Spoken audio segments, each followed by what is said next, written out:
Deciding to go to rehab is a monumental step. For many, the biggest roadblock is the paralysis of not knowing where or how to start.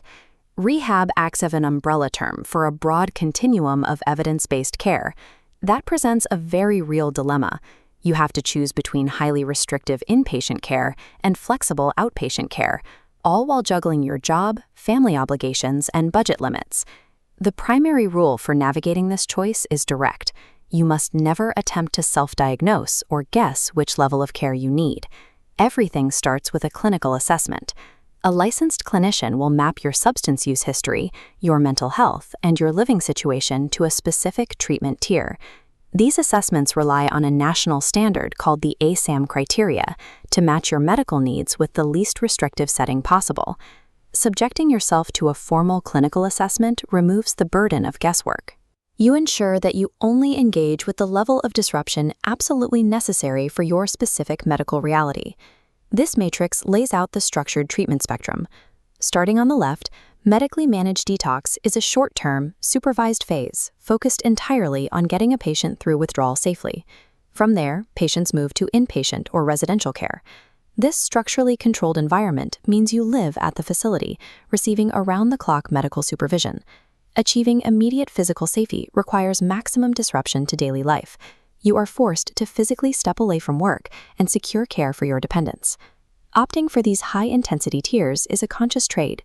You surrender personal autonomy over your schedule in exchange for guaranteed biological safety and stabilization. Moving to less restrictive options, we find outpatient care for individuals cleared to remain in their daily lives. Partial hospitalization, or PHP, involves full daytime clinical treatment but allows returning home at night. Intensive outpatient, or IOP, steps down into part-time treatment.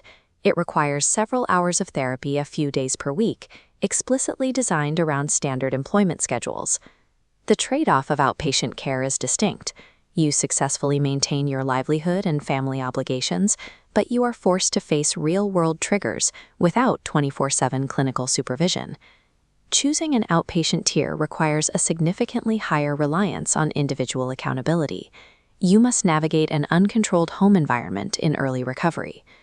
The single largest logistical fear preventing families from committing to care is the assumption of insurmountable out-of-pocket costs.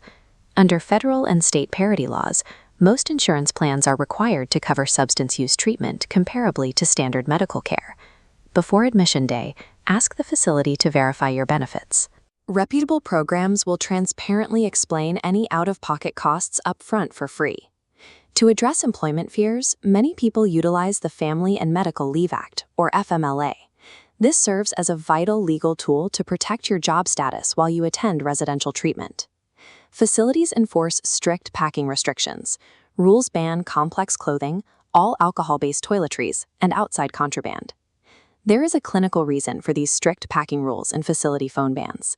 They forcibly sever ties to outside triggers to create a highly controlled, universally safe environment. Completing this upfront administrative legwork strips away admission day chaos, allowing you to focus entirely on recovery. When you first arrive, the harsh reality of days 1 through 3 is strictly focused on immediate physical stabilization and thorough medical intake. Patients inevitably experience high anxiety, extreme physical exhaustion, and emotional volatility.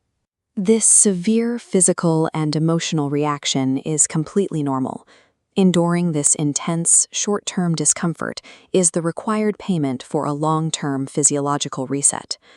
Immediately after stabilization, you are integrated into a rigid daily structure consisting of group therapy, individual counseling, and designated rest periods. These highly regimented daily schedules serve as a clinical feature. This level of extreme predictability helps a traumatized brain and nervous system begin to heal. This graph illustrates a final critical reality. Rehab marks the starting line for building a long-term recovery strategy. The research data shows that longer engagement in a stepped-down continuum of care connects directly to significantly better lifetime outcomes. How you map these tiers to your life depends on your specific scenario. For a working parent, combining IOP or PHP care with FMLA protections ensures clinical treatment without sacrificing your livelihood. For an acute user or someone in a high-risk home, Residential care is the non-negotiable starting point. Total life disruption is the required cost for survival. You do not have to arrive at the facility feeling fully motivated. Profound ambivalence is expected and normal. Ultimately, long-term success relies on only two inputs from you: total honesty with the clinical team and the sheer willingness to stay through the entire recommended duration of care.